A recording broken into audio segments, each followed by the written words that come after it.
बच्चों, नारायण सर की कक्षा में आप सबों का स्वागत है। आज हम लोग इस कक्षा में मैथमेटिक्स पढ़ेंगे कक्षा 9 का, और कक्षा 9 में एक्सरसाइज 2.3 प्रश्नमाला 2.3 पढ़ेंगे। तो सबसे पहले चलते हैं बच्चों, क्वेश्चन नंबर 1, बताइए कि निम्नलिखित बहुपदों में से किस बहुपद का एक गुणनखंड x + 1 है। ये प्रश्न बढ़िया से देख लीजिए बच्चों। बताइए कि निम्नलिखित बहुपदों में से किस बहुपद का एक गुणनखंड x + 1 है। तो इस प्रश्न को हम लोग जानेंगे बच्चों कि कैसे हम लोग को सॉल्व करना है। बहुत से बच्चे कमजोर होते हैं, कक्षा में बताने के बाद भी समझ में नहीं पाते हैं, तुरंत हम लोग बोल करके शिक्षकगण निकल जाते हैं, तो कमजोर बच्चे पीछे छूट जाते हैं। इसलिए मैं वीडियो के माध्यम से इसको हम लेके आए हैं, ताकि उस वीडियो को 1 बार 2 बार 3 बार देखकर उस विषय वस्तु को आसानी से समझ सके। तो चलते हैं बच्चों, बहुपद है मतलब एक गुणनखंड x + 1 है या नहीं, तो इसको हम लोग देखना है। तो सबसे पहले चलते हैं क्वेश्चन नंबर 1। क्वेश्चन नंबर 1 है x³ + x² + x + 1। इसमें बात आया है बच्चों कि x + 1 इस बहुपद का गुणनखंड है या नहीं। तो गुणनखंड तभी होता है बच्चों, देखिए जब इसको हम जिसे बोला है x + 1, तो ये इसको हम px मान लेते हैं। जिसे px इक्वल टू हो गया हमारा x³ + x² + x + 1। लेकिन एक गुणनखंड बोला है कि x + 1 है या नहीं है, तो उसमें इसका हम देखना चाहते हैं गुणनखंड है कि नहीं। तो यहाँ पर qx लिखेंगे बच्चों। qx इक्वल टू हमारा दिया हुआ है x + 1, ये दिया हुआ है। तो यहाँ पर इसको 0 मान लेते हैं, यानी यहाँ करने का मतलब ये हो गया 0 इक्वल टू x + 1, यानी x बराबर क्या हो गया हमारा -1। ये -1 होगा बच्चों, x इधर आएगा चाहे 1 इधर आएगा तो माइनस होगा, यानी x बराबर -1 होगा। अब हम लोग क्या करेंगे, इसको px के जगह में अब यहाँ लिख सकते हैं। अब यहाँ जो आया बच्चों, इसको देखिए x का मान जो आया -1, इसके जगह में हम बिठाएंगे -1, और इसका देखेंगे कि इसका शून्य आता है कि नहीं मान। अगर शून्य आ गया तब x + 1 जो ये दिया हुआ है क्वेश्चन में, तो उसका गुणनखंड होगा। तो x के जगह -1³ + x² है, तो 1 का स्क्वायर करेंगे प्लस फिर -1 करेंगे प्लस 1 करेंगे, ऐसे। अब है बच्चों यहाँ पर -1 का कहने का मतलब है बच्चों, जहाँ जहाँ x था वहाँ पर -1 बैठा दिए। देखिए सब जगह बैठा हुआ है, ये ऑलरेडी 1 था, तो इसको जस्ट के तस रख दिए। क्योंकि वो अचर मान है, ये सब चर मान है, इस जगह में x का मान बैठा दिए। अब x -1 का क्यूब है, तो ये -1 होगा बच्चों, -1 इसका मान होगा। ऐसे जैसे देखो बच्चों, -1 का स्क्वायर अगर है तो ये प्लस हो जाता है 1, -1 का क्यूब है तो ये हो जाता है हमारा -1, क्योंकि अच्छा और देख लें, -1 का 4 है तो हो जाएगा हमारा प्लस, और -1 का 5 है तो हो जाएगा -1। यानी सम संख्या इसका घात में रहता है तो प्लस हो जाता है, और विषम संख्या जैसे 3 विषम संख्या है, 5 विषम संख्या है और यहाँ पर माइनस है तो उसका मान माइनस हो जाता है, और यहाँ सम संख्या रहता है और माइनस यहाँ पर जो संख्या रहता है वो प्लस में हो जाता है। तो वही बात यहाँ है, क्यूब है तो माइनस फिर प्लस, इसका क्या हो जाएगा बच्चों, स्क्वायर है तो स्क्वायर का 1 और 1 हो गया, और ये प्लस माइनस यहाँ पर आया तो हो जाएगा -1 और फिर +1 यहाँ पर बैठा देंगे। अब क्या है बच्चों, आप देख रहे हैं हम लोग प्लस के हुए हैं 1 2 यानी 2 प्लस हो गया, और माइनस कितना है, -1 अलग जुटेगा और -2 लिखाएगा और इक्वल टू 0 है। इसका मतलब x + 1 इसका गुणनखंड है, यानी लिख देंगे हाँ गुणनखंड है, हाँ गुणनखंड, चाहे इसे भी लिख सकते हैं x + 1 गुणनखंड है। बहुपद का ऐसे भी लिख सकते हैं x + 1 बहुपद का गुणनखंड है, बहुपद का गुणनखंड है। इस तरह से आप हिसाब को खुद बना सकते हैं बच्चों, कोई दिक्कत नहीं। इस तरह से हाँ x + 1 बहुपद का गुणनखंड है।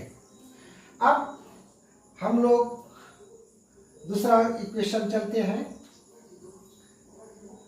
ये तो था, अब इसको रहने दें, बहुत कुछ यहाँ पर भी मिट जाएगा,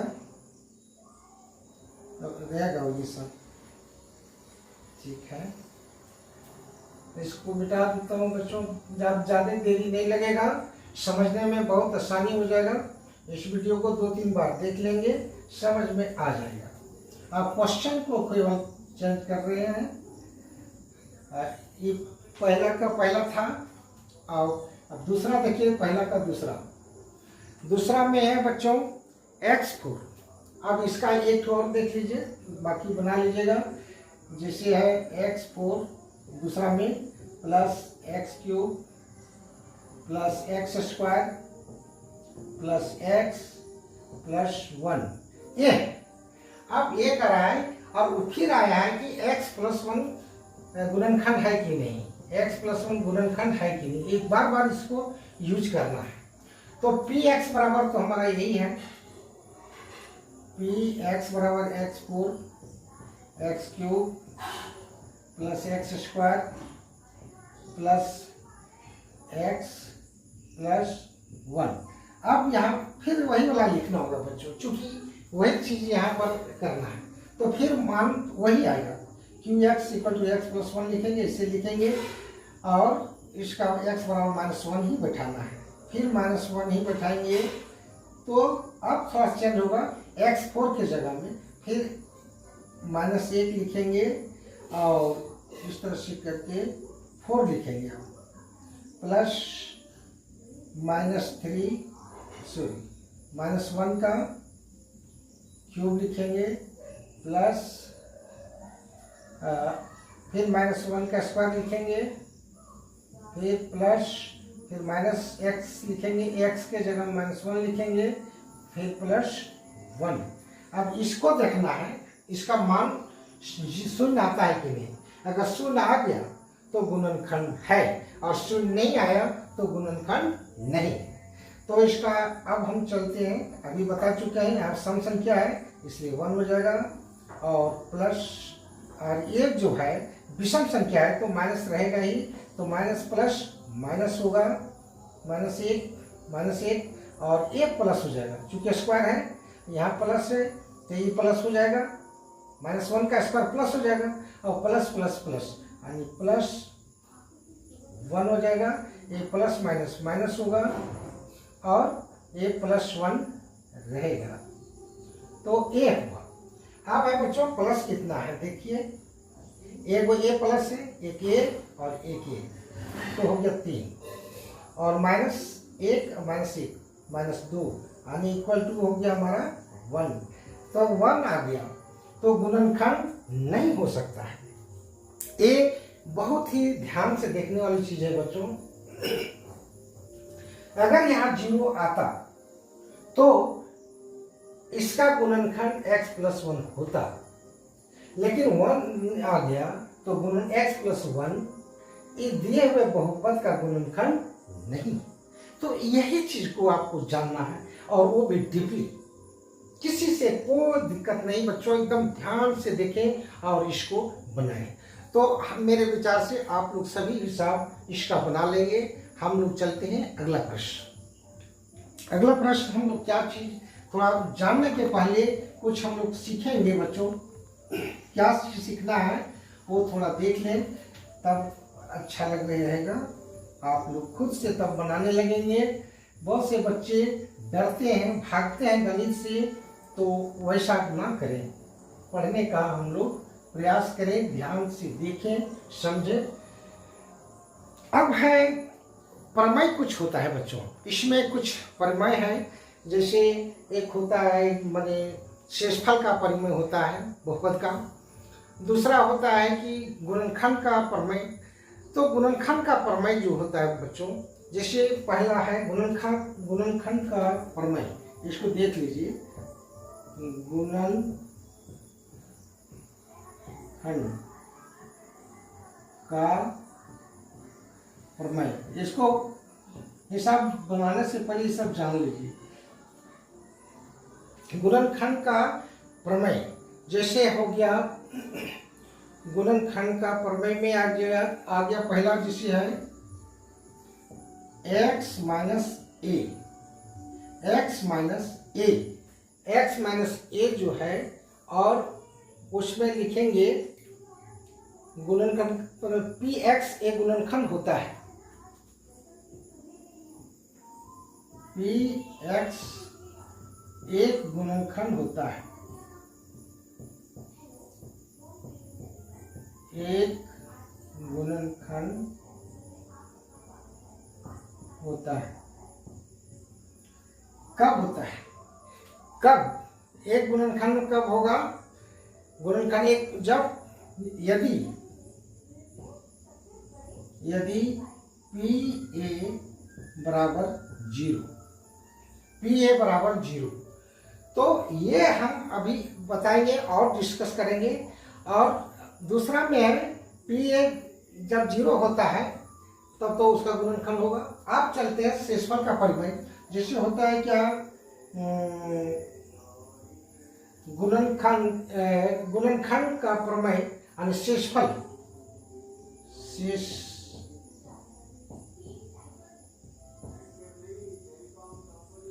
का प्रमेय, थोड़ा इसको भी देख लेंगे बच्चों, और इसी में बहुत कुछ समझना है। शेषफल का प्रमेय उसी गुणनखंड का प्रमेय ही है। उसमें जो है px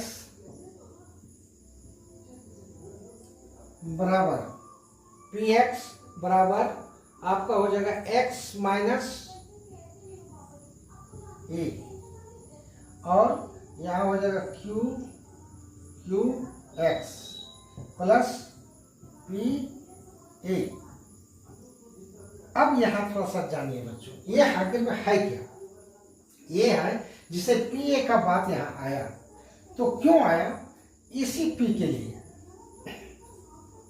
ये हो गया हमारा एक प्रकार का, जिससे भाग देते हैं ना बच्चों, जैसे 3 से हम लोग 8 को भाग दिए, यहाँ समझिए 3 दूनी 6 और यहाँ गया 2, तो ये हमारा हो गया भाजक, ये हुआ भाज्य, ये हो गया हमारा भागफल, और ये हो गया शेषफल। तो ये हो गया भाज्य, 3 हो गया भाज्य, या समझ लीजिए बच्चों, मैंने भाजक है, और ये है हमारा दिखाई नहीं पड़ रहा 8 जो है बच्चों, ये हमारा 8 जो है ये हो गया भाज्य, और ये हो गया भागफल 2, 2 जो हो गया भागफल, और ये हो गया शेषफल, 2 जो हो गया शेषफल। कुछ भी देखिए, यहाँ देखिए शेषफल। अब यहाँ पर जो है ये क्या होगा, हमारा ये हो जाएगा भाज्य। ये भाज्य होता है बराबर ही हो गया भाजक गुणे, ये गुना ही है बच्चों, यहाँ गुना छिपा रहता है, और ये हो जाएगा भागफल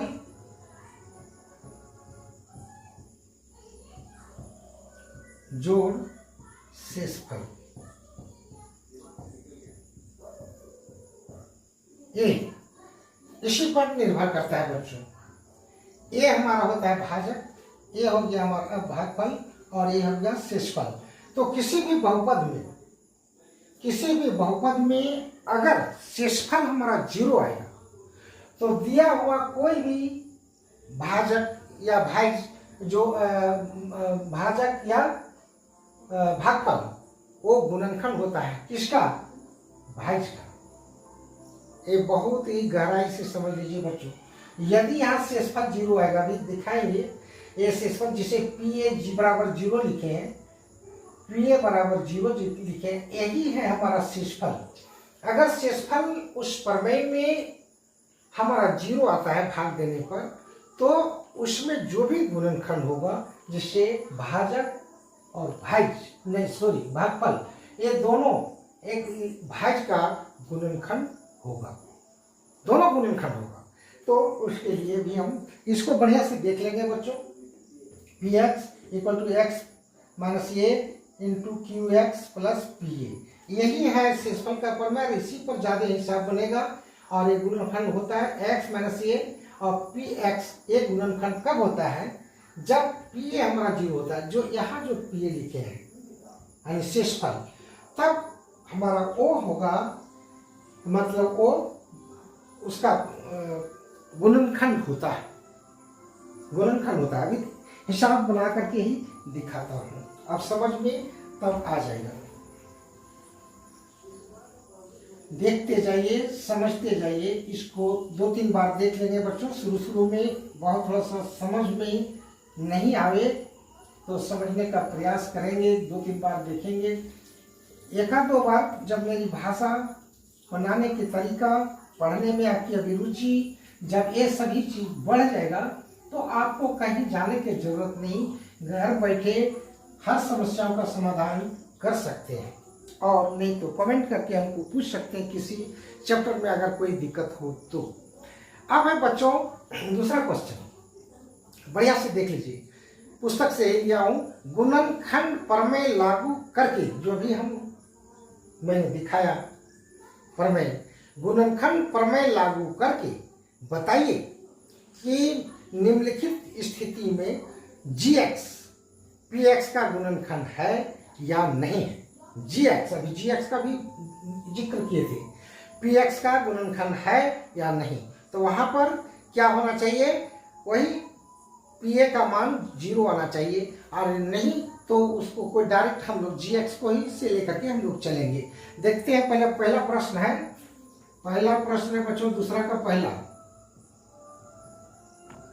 पहला में है हमारा Px =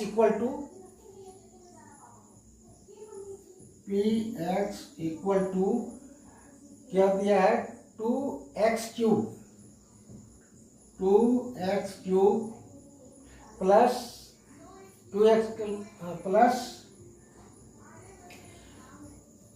x² - 2x, x² - 2x minus, उसके बाद दिया है 1, और कोमा देके दे दिया है बच्चों Gx = दे दिया है आपका x + 1, ऐसा हिसाब है।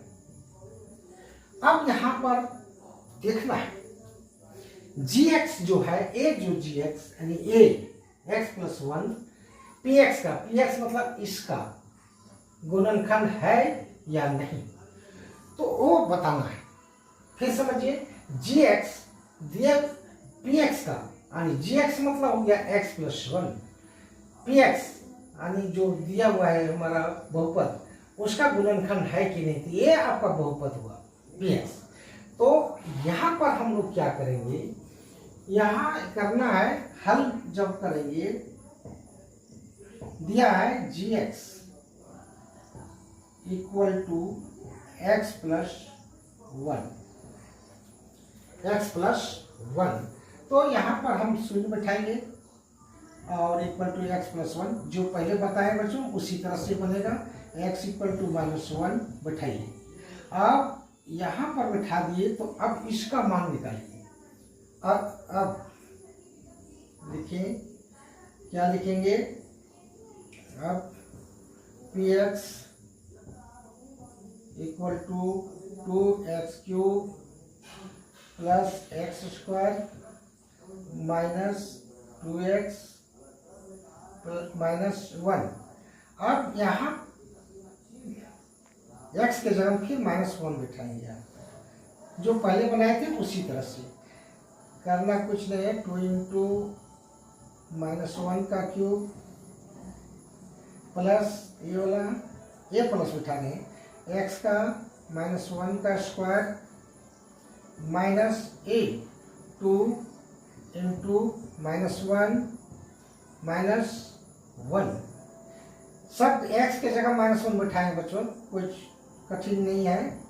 अब बैठाओ, ये तो माइनस वन हो जाएगा, क्या क्यूब है, और माइनस वन को 2 से गुना करेंगे तो माइनस 2 आएगा, और माइनस वन का स्क्वायर 1 होगा यानी प्लस वन, और प्लस प्लस प्लस ही होगा यानी 1 प्लस 1, और ये माइनस माइनस प्लस हो जाएगा, प्लस हो जाएगा 2, और ये माइनस 1 रहेगा। अब ये देखना है बच्चों प्लस के, प्लस हमारा 2 है, प्लस 1 प्लस 2 प्लस 3 हो जाएगा, अब माइनस 2 माइनस 1 माइनस 3 होगा यानी 0। तो इस तरह से हम 0 जब आ गया तो लिखेंगे जी एक्स पी एक्स का एक गुणनखंड है। तो मेरे विचार से बच्चों ये समझ में आप लोग को आ गया होगा। कभी कभी माइनस भी दे देता है बच्चों, यहाँ पर जी एक्स के जगह में माइनस भी दे देता है, तो उसमें आपको बनाने के लिए एक क्वेश्चन दे रहा हूँ, लिख रहा हूँ, थोड़ा सा देख लेंगे। एक तीसरा नंबर क्वेश्चन है, दूसरा बन जाएगा आप लोग से उसी तरह से, तीसरा एक बार देख लेता हूँ, और तीसरा में वो सब रहने देते हैं जी, इसको केवल मिटा रहा हूँ, क्वेश्चन को क्या दिया है क्वेश्चन वो तो रहेगा ही, ये सब मिट जाएगा। नियम सब एक ही है, केवल देखना है कैसे कैसे बनता है। यहाँ पर भी ये कुछ हटेगा, जी एक्स इसका कुछ अलग होगा तीसरा क्वेश्चन में। तो तीसरा में x cube minus 4x square, x cube minus 4x square, और उसके बाद दिया है plus x plus 6, plus x plus 6, और यही दिया है जी एक्स का मान दिया है x माइनस 3, एक्स माइनस 3। फिर क्वेश्चन समझिए बच्चों, पी एक्स का वैल्यू यानी जो बहुपद है ये है आपका x cube minus 4x square, ये 4 है, 4x square plus x plus 6, जी एक्स एक्स माइनस 3। अब ये देखना है ये आपका बहुपद है कि नहीं, तो जी एक्स के जगह में बच्चों अब हम यहाँ पर लिखेंगे x माइनस 3, एक्स माइनस 3। अब यहाँ पर 0 है, अब x बराबर, अब क्या होगा यहाँ पर तो माइनस 3 रहेगा, अब यही समझना है। अब यहाँ जब माइनस रहेगा तो ये प्लस हो जाएगा x इक्वल टू, चूंकि माइनस 3 इधर आएगा तो प्लस हो जाएगा, चाहे x इधर आएगा तो माइनस होगा, और माइनस 3 रहेगा तो माइनस माइनस कट जाएगा, यानी x प्लस में होगा x का मान। अब पी एक्स इसको बैठा दीजिए, x cube minus 4x square plus x plus 6। अब बैठाएंगे हम लोग पी एक्स के जगह में है पी प्लस थ्री बैठेगा बच्चों, जो आया है वो बैठेगा। देखिए यहाँ 3 आया, अब जहाँ जहाँ x होगा वहाँ 3 बैठाएंगे, तो यहाँ 3 बैठाएंगे, 3 का क्यूब होगा -4 इंटू, फिर यहाँ 3 होगा, माइनस नहीं लिखाएगा, ये माइनस यहाँ लिखे। अब यहाँ स्क्वायर हो गया प्लस, फिर यहाँ हमारा होगा 3 प्लस 6। आगे बढ़े, 3 का 3 3 9 27 हो गया बच्चों, 3 3 9 9 चौका 36, ये 36 हो गया, प्लस 3 6 9 हो गया। अब प्लस में कौन कौन आया, 27 और 9 36, माइनस 36, और 36 में 36 गया तो 0। तो इसका मतलब हुआ बच्चों gx यानी x माइनस 3 इस दिए हुए बहुपद का एक गुणनखंड है। तो मेरे विचार से आप लोग कुछ समझ गए होंगे। तो बच्चों, अगर मेरा वीडियो अच्छा लग रहा हो तो इसको लाइक करेंगे। मैं कोशिश करूंगा क्लास 9, क्लास 10, 8, 6, 7 सबों को मैं यथाशक्ति बताने का प्रयास करूंगा। मैं कभी अगर किसी तरह से भूल चूक अगर हो जाए तो उसके लिए मैं क्षमा चाहूँगा, लेकिन बच्चों मैं हमेशा आप लोगों के साथ रहूँगा। कोशिश करूँगा कि नारायण सर आप लोगों को अधिक से अधिक लाभ दें और देने का प्रयास मैं करूँगा। धन्यवाद।